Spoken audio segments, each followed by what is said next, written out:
everybody. We here. We live.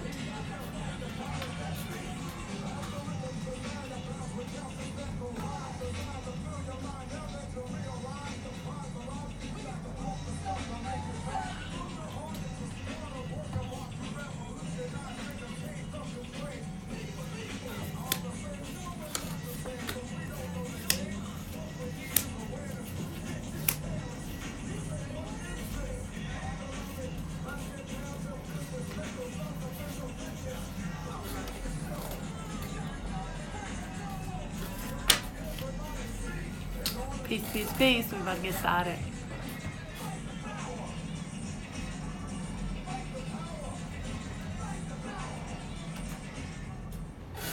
Peace, love, and appreciation, everyone. Happy Friday. That's right. You are now tuned in to your global campfire hijinks, a time where I hijack the air and unjinx your mind. I am your host, LJM, and we are coming to you live from the radical side of the Martin Luther King Avenue.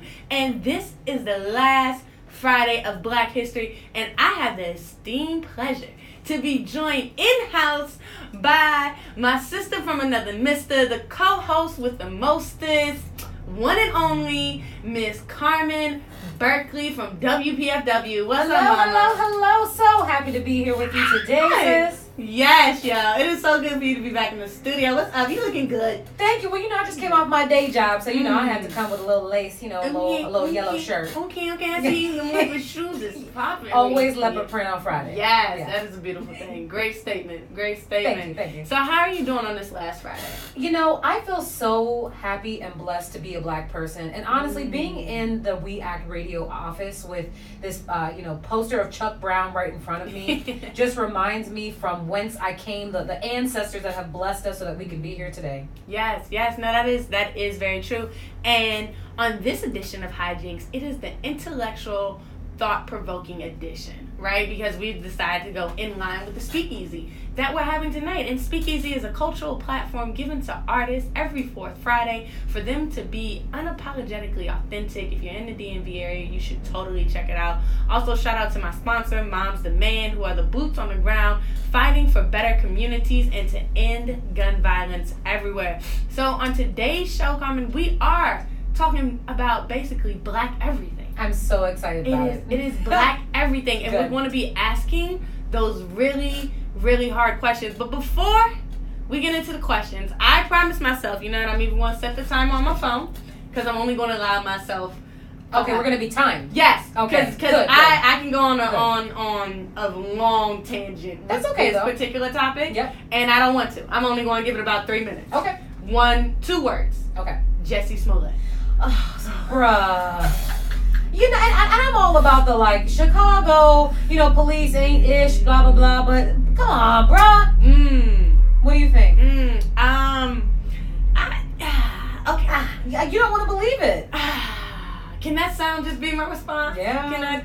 Okay, I'm just gonna be 100% honest. So when I had crossed to the other side of the river to go visit my extended family on Sputnik Radio by any means necessary with Eugene Purrier and Sean Blackman, I went there and they asked about Jussie Smollett. Right. And I didn't know what happened. I was like, what happened?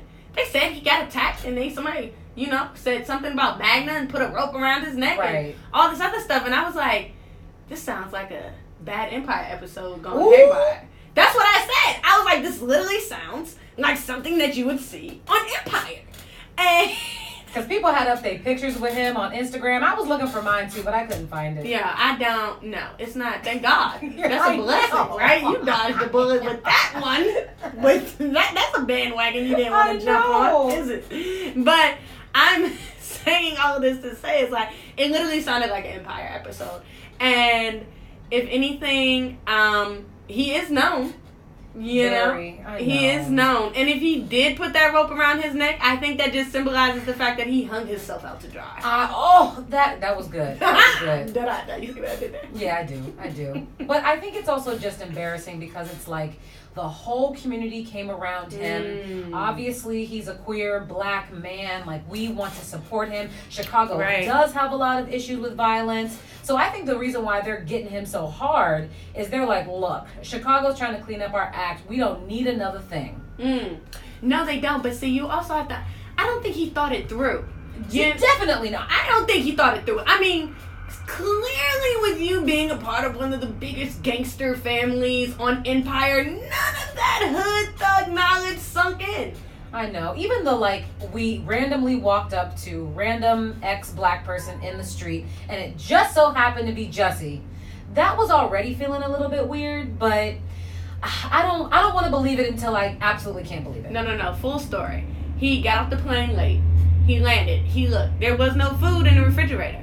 So, therefore, he went and decided to go to Subway. 24 hours, Subway. And when he went with the 24-hour Subway, that's when he was walking home. And when he was walking home, that's when he heard Empire. He's like, my name's not Empire. I'm not going to respond. By the way, he doesn't deserve anything. That was horrible acting on Good Morning America in that interview. It's that $5 footlong that got him messed up in the head. That horse meat. You know what I mean? It's already bad enough. Did he not learn from Jared? Did we not? Right. Didn't we learn that Subway's not the place for us to be great? From Jared like this? It was a completely sad situation for any of that to happen. But it's a lesson. And it's we What's cannot the play. Don't fall victim to shame. One, you should not play these games. These are because the black community now, it's like people were fighting on the internet about this. Do not do this. This type of hoax is not cool. Don't do it. It's not even a fact. Why would you think that was okay to do in the first place? I don't know. How you desperate paid somebody with a check. You paid somebody $3,500, gave him a $100 bill in cash. You already know what we're talking about. As you come in, and it's like, come on, bro. Let me know when I'm in. You pay. Let me know when I'm on. You pay, y'all. Everyone, welcome to the show, yo. My brother from another mother, Akil, all the way from Blvck Broadway. I'm telling you, it was hell getting over here from uptown. It's okay. Crossing over to the dark side of the river. Much. You know, stuff. Always like to cross the 11th Street Bridge. Right. Okay, I came in right when y'all had spoke for Jussie. Oh man. I think we've looked over the worst part of this too. Why did they have to buy their old ski masks and bagger hats? I mean, come on. $3,500. $3,500. Come on, you can at least provide me with a ski mask, bro. Yo, you didn't even make them sign a non-disclosure contract. Something, because that's what I would have done. At least on a Word document. Please do not snitch on me. Easily. Don't snitch. Don't snitch. They told immediately. Immediately. Like, they didn't take immediately. any time. No hesitation. No nothing. They was like, yo, he did this and this and this and this and this. Boom, boom, boom. You know what? They said that they're from Nigeria. I don't know if they're legal citizens, but they might have. Listen, it's not the time to play with immigration issues. At all. Listen, it's not the time. It's not the time, brother. It's not the time. And then on top of that, I bet you he thought that the Chicago police was so like crappy. He was like, they're not going to follow up. No. Yes, they are, bro. Nah, you know who you are. You know how many followers you got. You know we're over our 3 minutes. I just want to name it. Okay. We're going to wrap up. We said we were going to do 3 We're minutes. going to wrap up in 60 seconds. I like that. You know, keep that to the time. Keep it to a minimum with Jussie because we could go. We could definitely do a whole hour of shenanigans. I'm sorry. I'm the gay Tupac. Yo. Listen. I was done. We're done. I was done. Where did you even get that line from? That's like something that got rejected from Empire. Oh, it did get rejected from Empire. That got rejected from the script. He was like, no, I'm using this, man. What if he goes to jail, y'all? He's going to jail. He won't be singing. What you mean? He going to jail. He going to be singing. He going to jail, too. Like jail. He going to jail. Couple people going to jail. Definitely. Kel's going to jail. Kel's, he's been skating for a minute now. He has. So Kel's going to jail. I'm sorry. Let's do Harvey Weinstein. I don't want to hear nothing else about no black man going to jail until we talk about Harvey Weinstein. Or just any of them, like the heads of all. And that's what I was going to say. Yeah, that's what they do. Like they pay him off. I think Kel's is particularly insidious because we talk about a 14-year-old girl. Yeah, you're come on, bro. Yeah, and you're still doing it. And I'm gonna go ahead and throw Woody Allen in there too. Woody Allen deserves to be in that category. Absolutely. A couple other Roman Polanski, a couple other famous, violators, how we say. Very You know strong what I'm saying? word to use. Yeah, I don't want to jump all the way Violators. into the next with violators. That's yeah. right. No, but that's exactly what it is. It's a bunch of violators, but yet we're harping on all of these black men in easy target. Like, poor Bill Cosby's in jail right now talking about you. Uncle. Bill is definitely in the who's I can't even wear a Coogee sweater no more. I'm mad that this is depriving my son of the Cosby Show reruns. That's right. I think you need to be a good person in the world. Oh, yeah. I mean, don't get me wrong, he can still watch the Cosby Show. I agree. I feel there are other archetypes on there that he can look up. Well, I learned a lot from Theo Huxtable and all of them people. I love that. I think I'm still Rudy, so I mean, you know what I'm saying? And Lord knows a different world is the sole reason I went to college. Of course. I have an Hillman shirt right now. Hey, so, stop. yeah, I have an Hillman shirt. Whitley did speak volumes. She did. Yeah, you was about that Whitley life. Oh, totally. I was definitely about That's that. That's why I got a job right now. That's why he got a whole job. That's why I'm employed. Right, because I'm definitely in the entrepreneur lifestyle. I love it. I got a job. I love it. Go ahead, Whitley. Whitley actually lost her job and was broke. Oh, wow. Well, let's hope for not that. Okay, talk about that. Who don't want to get into that? So, this is the intellectual thought provoking, right? Edition. Yes. So, now, to be invited. yo, I'm so glad that both of y'all are here. It's like, both of y'all are my kindreds on air. And just to have all of this energy in the room, oh, it's about to be fire. Like, especially that Jesse Smollett comment that we made.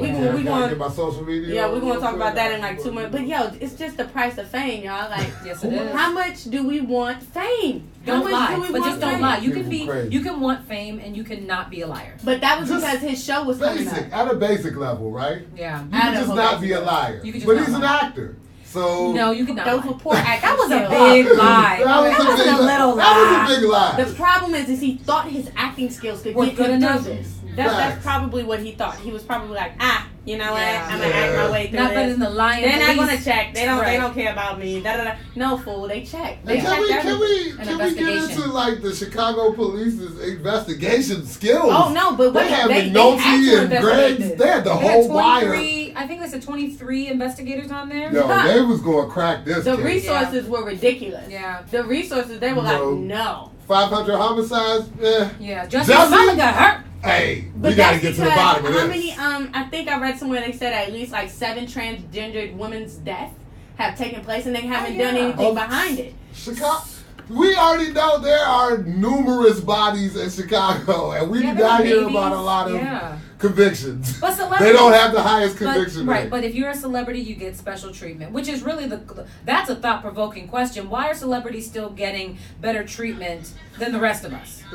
That is a good question, but also I think Jesse forgot being a gay black man. He forgot who he was. He forgot that you're one of the privileged classes.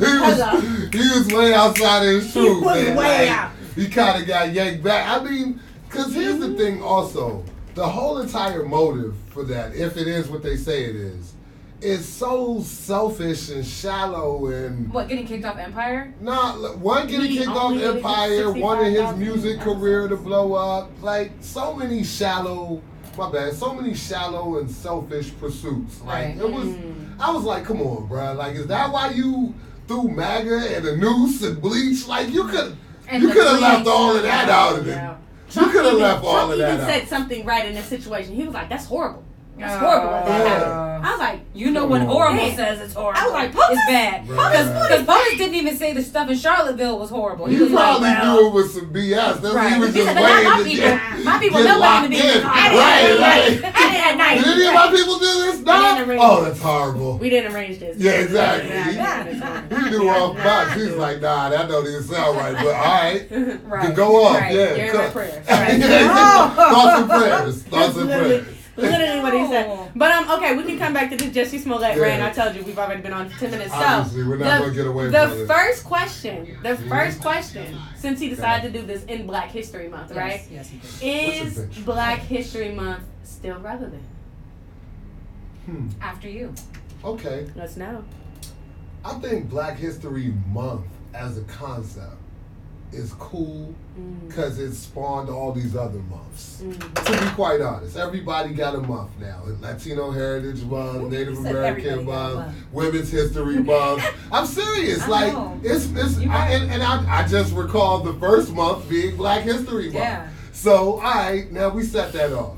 But to Black people as a whole, we definitely have to emphasize our culture year round. And I think that we do more now than especially, like Carter G. Woodson Day, of course. Yeah. So, but I know that in a lot of other places, the only time they do anything around Black people is in February.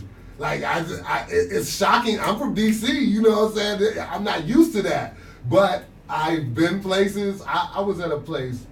This company shall remain nameless, but I was highly offended when I came as a part of like the production crew for this gathering at this company for Black History Month, and they invited a civil rights leader. That's what they like to throw. I'm gonna leave his name out of there too. Right. But they invite my man to the joint. Okay, it's 11 o'clock in the morning. Yeah, it's cool. They got the conference room set up. They're gonna have a chat. Blah blah blah. Talk about Black history. Cool. They got food. Cool. Why is there collard greens and catfish nuggets and mac and cheese? And Red Hot in Louisiana. Bruh, why at 11 in the morning? What? I was offended.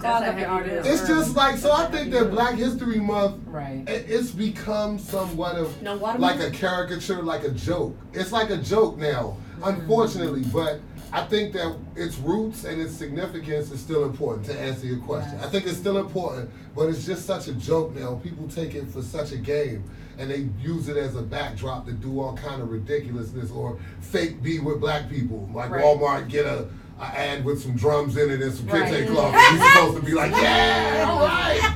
Black History Month, I say plus that. And I would like to see us take it to the next level. So I agree with you. It does provide an excuse for companies that should be dealing with Black people more anyway, because we are high consumers, to at least acknowledge and recognize that we are a race of people. But I would like for us to move off of the civil rights narrative of that's the only way that we can acknowledge Blackness, because we actually impact everything you see, all of culture.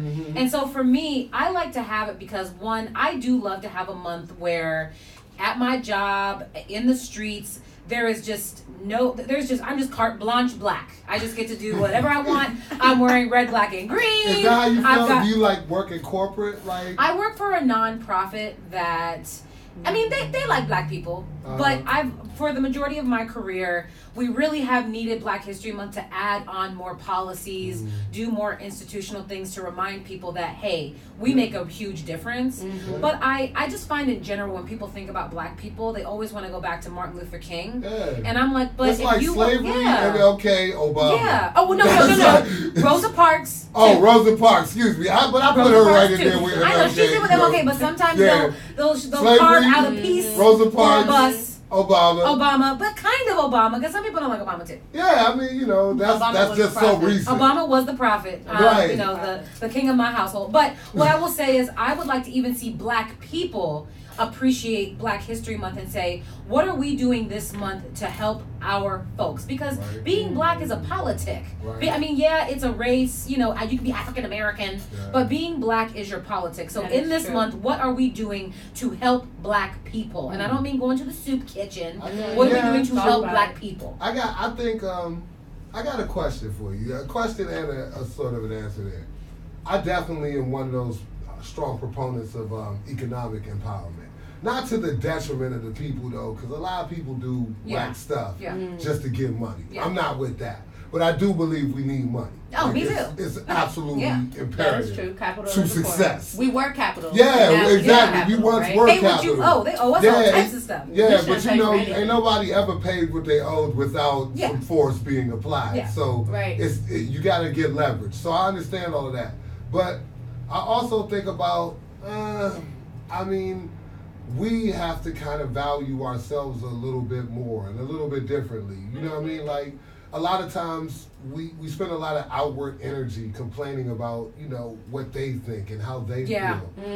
I just don't really care that much. Yeah, and I understand people who work in like corporate environments or work in more, less black spaces because majority white organizations. Yeah, exactly. Yeah. You know what I'm saying? Primarily white institutions. Like you need a black student union. Yeah. Like, but when you focus that energy instead of being like a part of their whole, just be like a whole apart from their whatever. Well, at least for me at doing. work, that's not how I do it. How we do it is I'm less concerned about teaching white folks about black things. Yeah. What we do is we have a collective of black people where we are empowering each other all month. Mm-hmm. So, we have been thinking about what are different initiatives that we can provide for our affiliates out in the world to to work with more black people. So like for this month, we're working with black beauty salons and barbershops. Shout out to the Stand with Black Women at my job. I come from the shop. You know what I'm saying? Like, but we've been thinking of what are more things we can do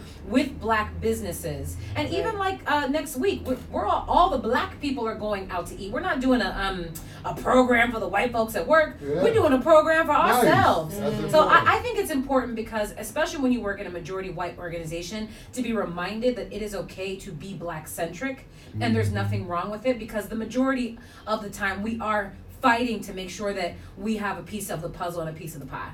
Well, both of you all had great points, right? And going back to the fact about the corporate world and like celebrating your blackness in the corporate world, right? And then Nikhil, going back to what you were saying, simply about the fact that we need to place, I think you said, more value into being black, right? Yeah. And have our own separate entity, so to speak. If you look at assimilation, right, and you look at the way how we have been indoctrinated into this quote-unquote American culture, which pretty much pulls from all of the different cultures around the world, when we get to that point, are we really in a place today? Because you all even said it about Black History Month, right? That goes to slavery, civil rights, Obama.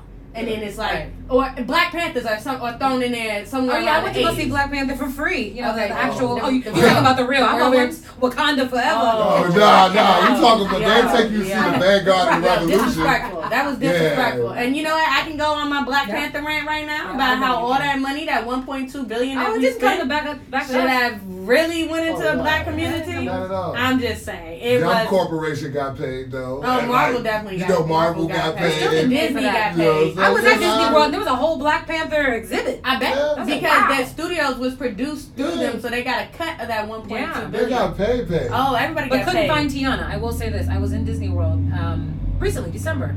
Tiana's black butt was nowhere to be found. Probably and I complained. She was dressed as a white girl. That was the princess. Yeah, they had everybody and their mama but Tiana. Anyway, what were you saying? I'm sorry. Probably definitely would have had a white girl playing Tiana. I was just in Orlando. It's a very white place. Yeah, they have no love for black people. I never blend. Did you go with your child? Nah, I was down there on some work on a work tip. But I'm down there. I'm staying in Orlando, Hilton. We putted around Orlando a bit. I was like, yo, I don't see any. Yeah, you're like really black down here. Yeah, like that. I mean, I saw. When you go somewhere, you're like, dang, I saw some black people. No, I am the only one up in this. Yeah, I had a really black experience. On the outside of Orlando. Well, we always find our our tribe. I found my leg, but eventually, for the most part, it was crazy. And I don't know.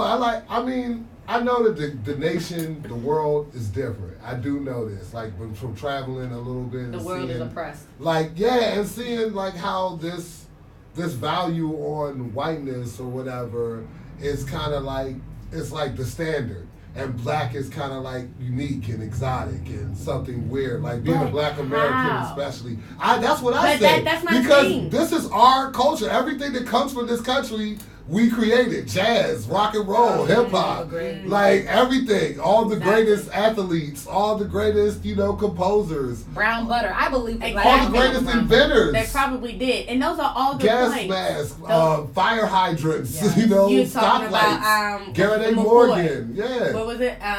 E. McCoy? Elijah McCoy, right? The real McCoy. The real McCoy. Charles Drew, Plasma. I mean, so much all stuff. Of that. all of that. W.E.B. Du Bois, right? So we can go through that list. So today, guys, in 2018, what do you all think it means to be black? We somewhat hit on that within the conversation, but more poignantly, what does it mean to be black? Ooh. You gotta be African American. I can't front. That's kind of weird. Like, because a lot of people do have this, like, cultural identity crisis. I understand what you mean. You know what I'm saying? Like, I definitely acknowledge all the people of the islands and the other countries. Yo, you black. You from Britain. You black. I get it. But it's like something different. To be black in America. Yeah, that's something different. Yeah. And it's like, we don't have a country to, like, go trace back to or to attach ourselves to nationalistically. Just a nigga from wherever. You know what I'm saying? Yeah, like, that's kind of, even though it separates us, it unites us. You know what I'm saying? Like, yo, where you from? I'm from California. I'm from Florida. I'm from D.C. You know, it means something to be from America and be black. Because when you ask somebody from another country, they be like, yo, I'm from this country. I'm from here. Okay, shout outs to that. Right. We can't.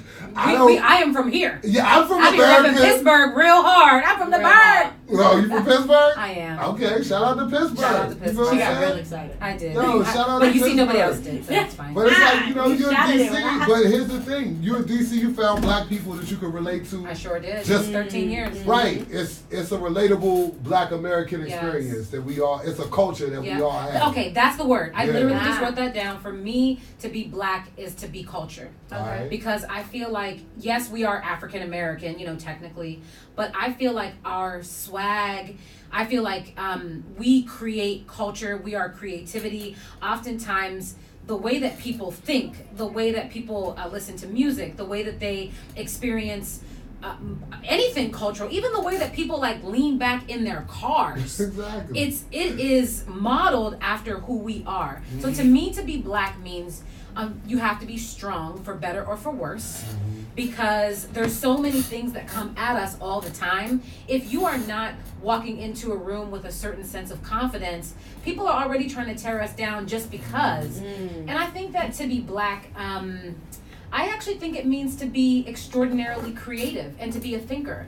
And to me, like, when people try to play us, even if whether we're highly educated or, we just went to school for a couple of years, like, our people are so creative. We are able to fix things, to come up with things that a lot of other cultures can't, and I think that's why they rip stuff off of us. Well, that's why when people talk about, like, drug dealer this, drug dealer that, drug dealers are some of the most creative people. And let's talk about how, like, white drug dealers are lionized. They're the best. They're the best. Right. And I'm just talking about even historically. Like, one of my favorite movies is Blow. I am a connoisseur of gangster movies. Like, I've seen them all. Yeah. And all these white men are, Tony Soprano, Al Pacino, all of these people are looked at as heroes.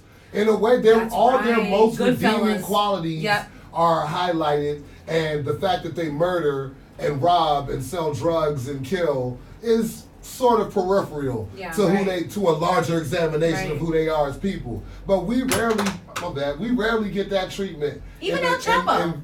El Chapo's getting a lot of love right now. El Chapo gets love, period, because he funded Mexico. Exactly. Do you know what that man did? I saw a meme the other day saying, Mexico should decide to stop importing cocaine. Watch Americans be trying to jump over the wall there. And that's a big fact. No, that's real. You were just there, weren't you, in Mexico? I was. They love drugs. We love drugs in America. I was. But understand, though, like, war is a racket. When that was a book written by one of the most decorated war heroes, Smeatley, in all times. And the point of that being said, what you're going to is, like, America does a lot of backdoor dealings, like a drug dealer, like a hustler. You know what I mean? Oh, let me sell these guns over here in Iraq to get this money to fund the militia over here in Nicaragua. Like, exactly. Guns for cocaine, for money. Like, that's but I'm just saying, but if you think about it from a government's perspective, right? Think about, and then going back to the question about what does it mean to be black?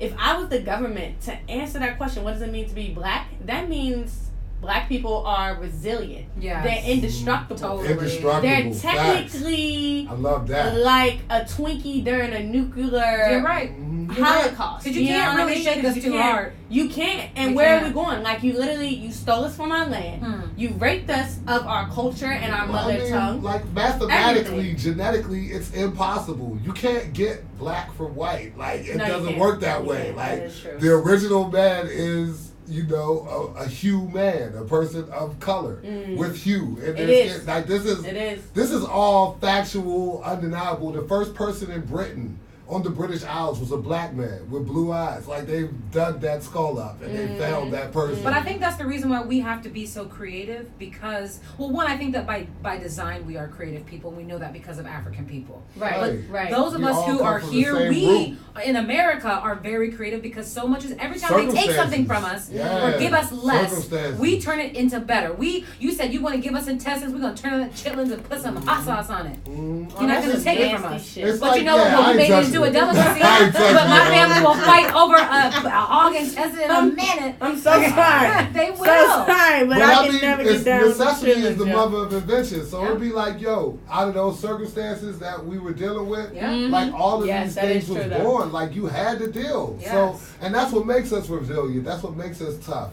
It doesn't necessarily make us healthy, though. No. And I think that's an important thing that we'll never address. I think we have to be woke. Yeah, well, I mean, just the fact that a lot of us are like spiritually and mentally sick. Like, we've been fed a lot of since birth. Conditioned. You've been fed so much trash. It's hard to not be trash. But do you realize we are the product of colonization done right? I wouldn't say done right. I'd say done to the extreme. What do you mean not done? What do you mean not done right? Look at it, bro. Like, they literally robbed the people from the land, bought them over here, made them think that they were less than animals. And then you turn them free, and then you still put all of these laws into place because they don't understand the government. Then you murk or blow up the city that they made, Black Wall Street. So anytime when we really talk about, let's build our own stuff and support ourselves, when we did that and made our own economy, they blew us up. Our leaders, they killed. They shot Martin Luther King and then smothered him in the hospital, and they lied about it and placed the blame on James Earl Ray. Malcolm, and now put a statue up like that's made it okay. Hello, that's what they thought it was, but the truth is that that wasn't the case. Of course. Like, you murked MLK, you murked Malcolm, you broke down the Black Panthers, anybody who was good about doing community, and then you plagued our entire community with crack.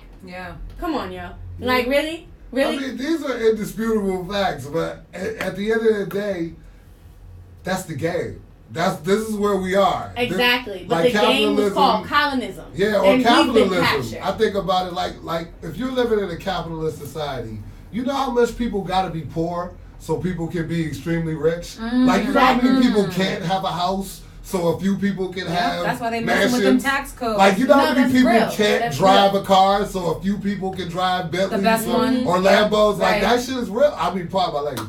That's real. No, but that's real, though. Because technically, all of us, we're not even in middle class. No. Right now. You realize that? Like, we're technically low class. Well, the super rich, like, the amount of wealth that is controlled by such a small amount of people is so, like, mind-blowing that it's ridiculous. And it keeps the people in the general populace fighting over the scraps. So when it comes to race, even when it comes to people being black and black people versus white people or versus Latinos or, Arabs or whomever, it's like you can always keep the rich by turning the poor against one another. Yeah. And there's very easy ways to do that. Like, okay, y'all look different. Y'all come from this different place. So we against each other. And meanwhile, everybody over there at the top is eating.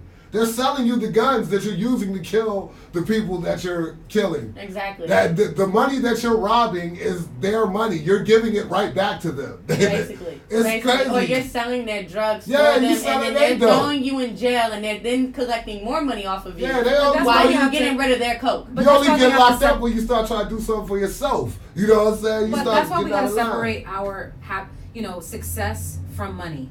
Success. I mean, yes, money helps a lot, and that's why I go to work. Money is a result. But our joy has to be rooted in something a lot deeper than the dollar. Agreed. No, that is real. That is real. Great points, guys. Unfortunately, we gotta cut the break real quick, and we will be right back after this break. Everyone, you have been listening to Hijinks. I am your host, LJM. Please stay tuned, and we will be back shortly.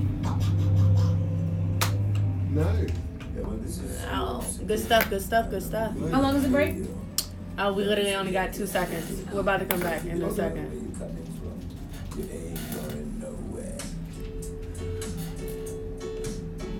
We're coming back on this. Welcome back to Hijinks on Blvck Radio with your host, Miss LJM. And we're back, folks. Before you left off, we are joined in studio by Akil from Broadway and Miss Carmen Berkeley all the way from WPFW. And this is the intellectual, thought-provoking edition. We have been talking about so much great stuff. And before we left off, we were talking about community, building back into the community, and what it means. So real quick, like on to the next, because we touched on it in the last question, right? So why do you all think that the black culture continues to be appropriated for mainstream media? Oh, gosh. Because it's lit. Yes, so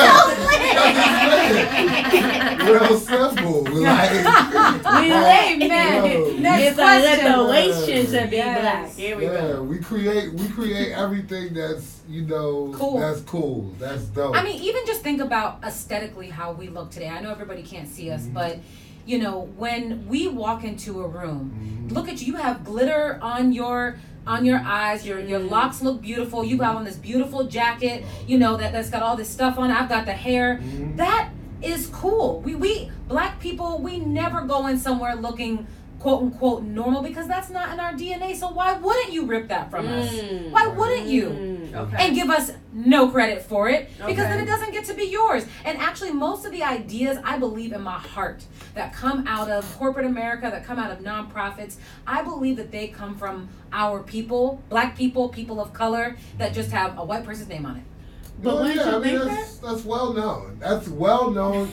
Look, a lot of people do your research. All I'm saying is this is 100% true.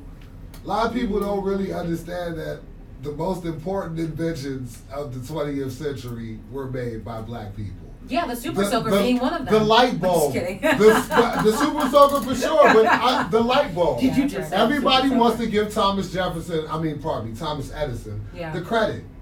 The light bulb would not work without the filament. Of course. The filament was invented by a black man who got no credit.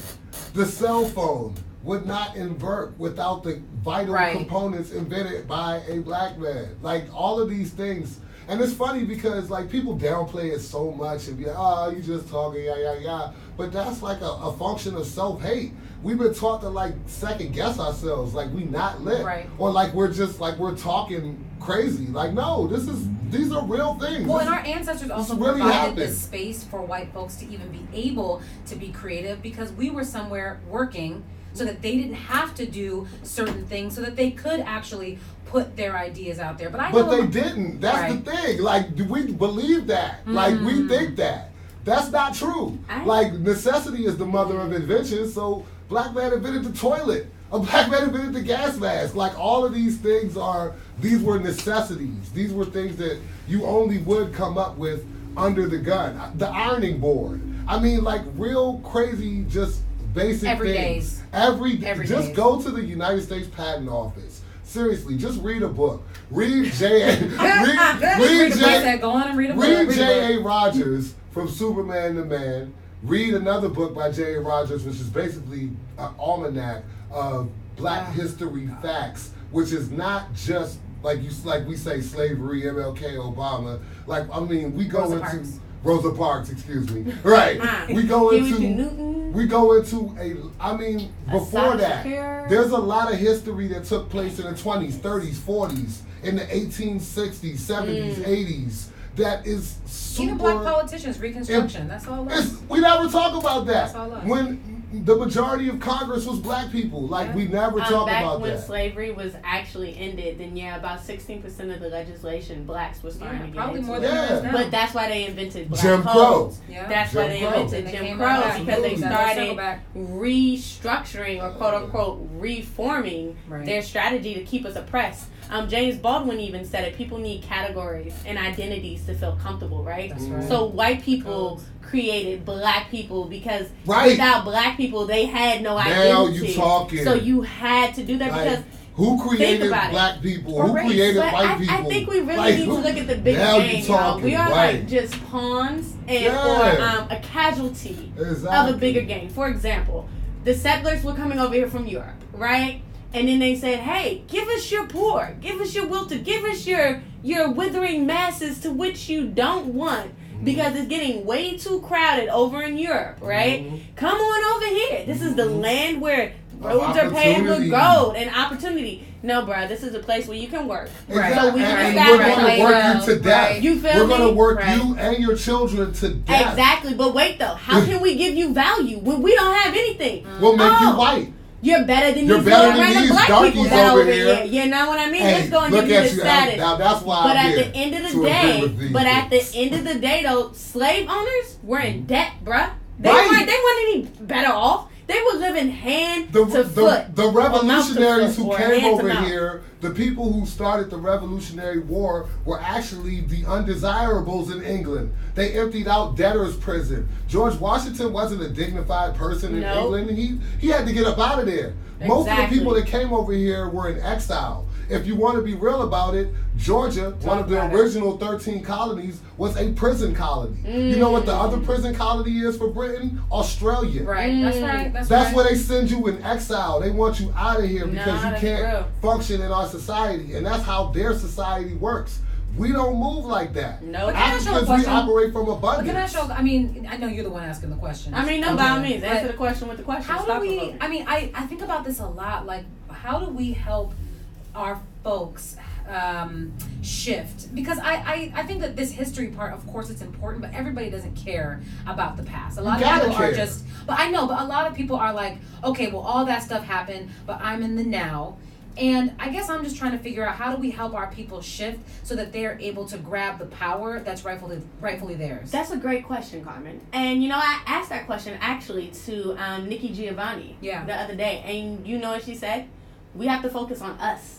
Us individually. Yes, and we have to focus on our families. You know what I mean? Because think about it. If you take care of your house, let's say we all lived on a block, right? There you go. And I took care of my house and my yard and my stuff. And then the kill went and took care of his house and his yard. And then Carmen, you took care of your house. We all got a nice block. But you see how everyone was focused on them? And what happens in today is a lot of people have misplaced their consciousness or their focus is on something completely different than what it needs. They have a wrong focus. Circumstances that you can't control. Yeah. But it's not even that you can't control. You can control it. Because real life, if you talk about this whole wokeness, right? We manifest our destiny. Right. Like, I manifested I'm not worried about...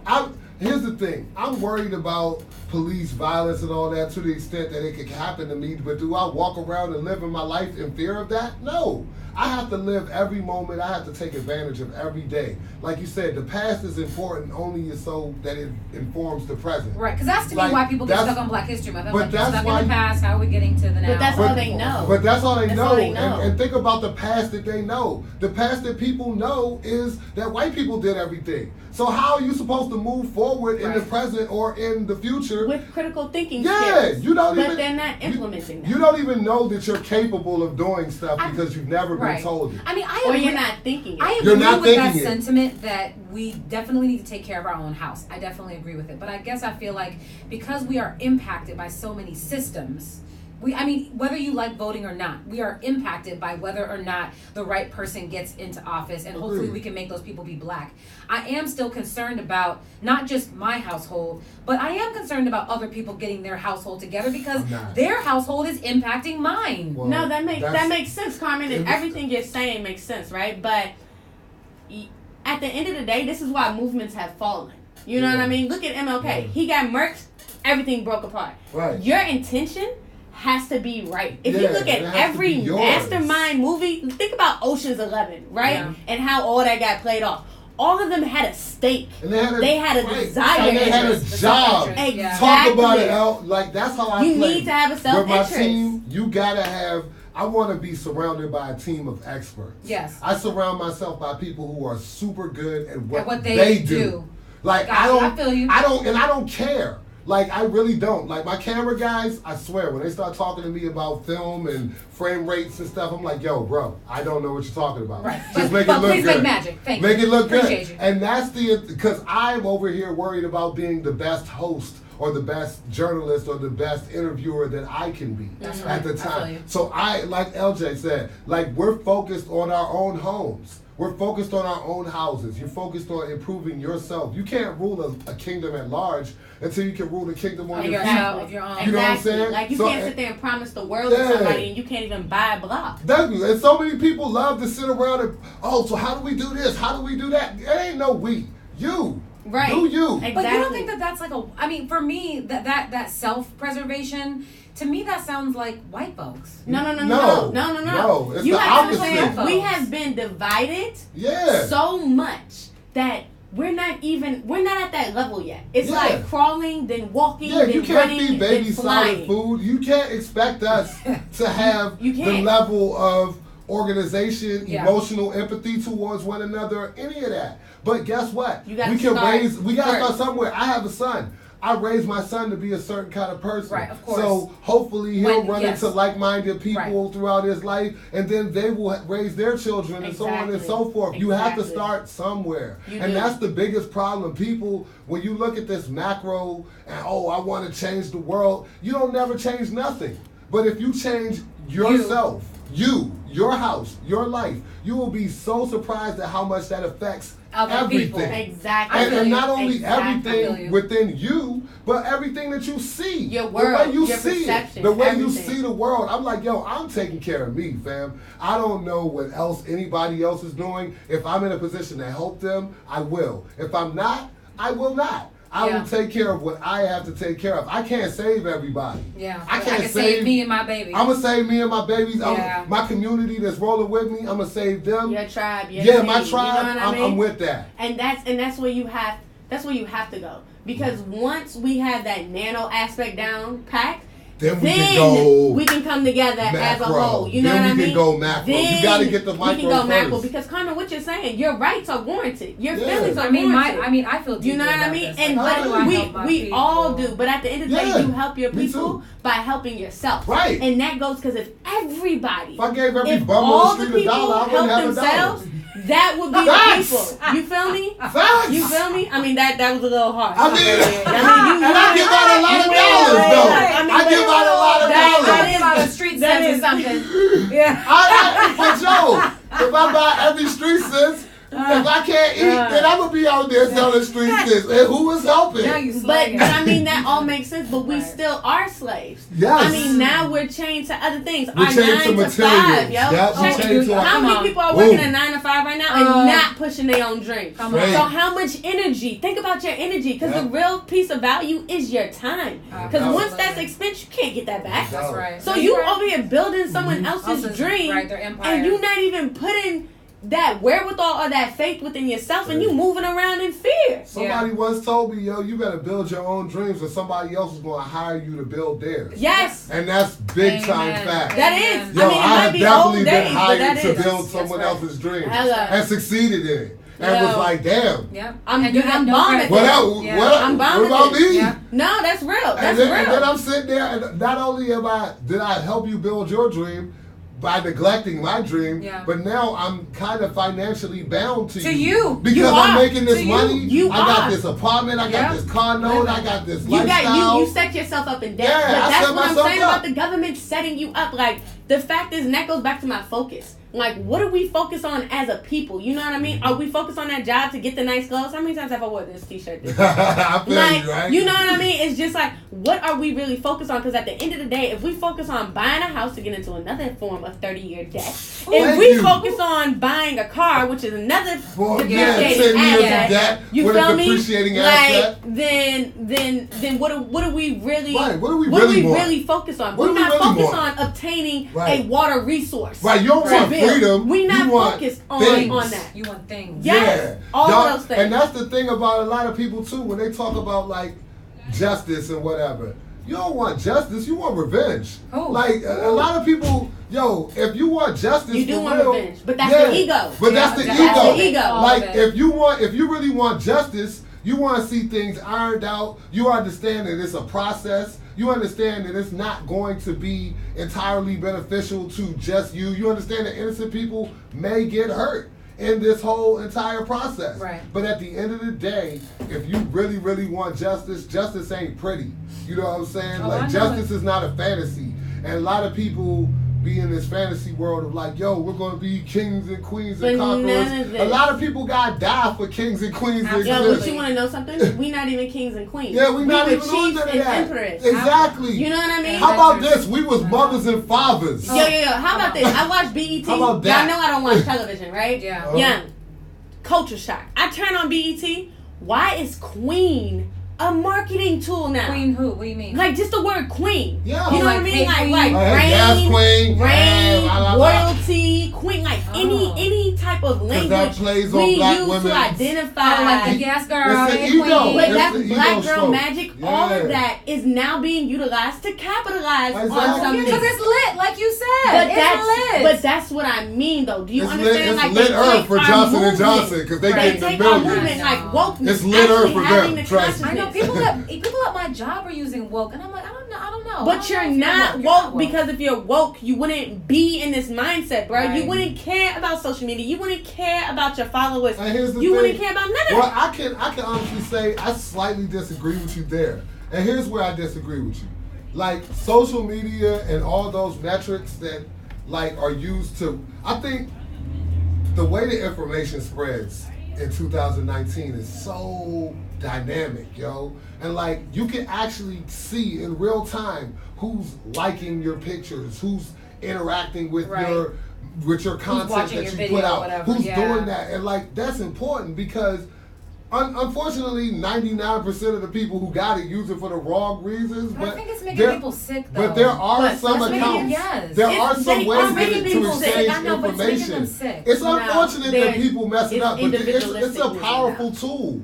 It's a powerful tool, just like television. It's a powerful tool because you can reach people within their mind. Yeah, but it's messing. But to me, social media is also messing with not even young people, people's self-confidence and the self-image that they have of themselves. Oh, well, if I don't get enough likes, then blank. No. Well, it's what you choose to consume. Because we didn't really grow up with that. I did not get Facebook until I was a grown person. Until I was 18. It came out when I was in college. But that's because we grew up in that generation where we still got to experience childhood. Yeah. I know. I had my imagination. My imaginary friend was Maya. You understand? I had an imaginary friend. You don't hear about kids having an imaginary friend anymore. Instagram. Well, you know what I mean? We live in an information age, and the downside of having so much information is this: that people can create false worlds because they have enough information to do it. Yeah. But the upside of it is that there's so much you can learn. Oh, totally. And I'm like. And that's why I'm torn in between that. Like my son, some of the stuff he watches on YouTube, I just be like, wow. How old is your son? 11. So I look at him sometimes and I'm like, man, sometimes he's absorbing content that I wish that I could have had access to. Right. And then then sometimes he's absorbing content and I'm like, what the hell? Why are you watching people eat? Why are you watching people play with toys? Like, this is what... give me the damn phone. You know what I'm saying? Like, it's different. It's different, but it's like, it's so much information. Real quick, we gotta go. Unfortunately, all great things have to come to an end. Thank you. This was a very, very bomb dialogue. Please tell the people out there in the world, how can they find each one of you? How? I'm DJ Carmenspindiego on Instagram. You can find me on Twitter @CarmenBerkeley. Let me DJ all your parties. I'm a fun, good time. Now. Hey, I'm Blvck Broadway. Blvck Broadway on all platforms. How do you and spell we black? have BLVCK. You better have a spelling. You already know. Something special for him, man. And that's Blvck Broadway on all platforms. And if you're listening to this live right now, come on out to Big Chief on Monday, February 25th. Yes. We're going to have Blvck Broadway presents Black Wall Street, the power of the black dollar. That's something that we're going to discuss in depth with some of the city's best businessmen and women. Again, Blvck Broadway on all platforms. Look out for the information. We out here. Yes, everyone. And make sure you check out the Black Love Experience happening on March 23rd. Now, what is the Black Love Experience, you might ask? The Black Love Experience is a experience to which is taking place on March 23rd. You can get the tickets by simply going to theblackloveexperience.com and see how you can become a part of this experience. Once again, everyone, you have been tuned into Hijinks, your global campfire. I'm your host, LJM. Make sure you subscribe to my YouTube channel, Hijinks by LJM. Like We Act Radio on Facebook. Follow them on Twitter, as well as subscribe to their YouTube page, because this show is bought by We Act Radio, a place where we don't just stand there, but we do something. Until next time, folks, much love, peace, and appreciation, and please make sure you stay woke, because it's a lot of haters out here. Dope. Great job. Dope. Look at you running the cart system and everything in here. My husband listened, and he said, you know some of my friends. You know Kevin Bernat, Chubbs, Afro Chubbs? I don't know. I know a lot of people. I will say that. I know a lot of people. It's nice to meet you. No, that's a pleasure. Artist. Yes. I definitely enjoyed talking to you and all of that. So when is your show on PFW? It's on Wednesdays from 3 to 5. There are multiple hosts. Okay. I just brought LJM is going to be joining our collective. Nice. But we've been on WPFW for 40 years, so we have revolving hosts. Well, you know, Mr. Muhammad's my guy. Like, he's literally raised me. Yes. Him and my dad were really close friends. Like, really close friends. They are. Actually, he was just Yo, shout out to everybody who was on our live. Stay with us. We killed it. Make sure you tune in next Friday, March 1st, 6 to 7 p.m. to find out what we will be discussing. It's a surprise. I don't even really know yet, but we'll find out together, right? All right, have a good one. Peace.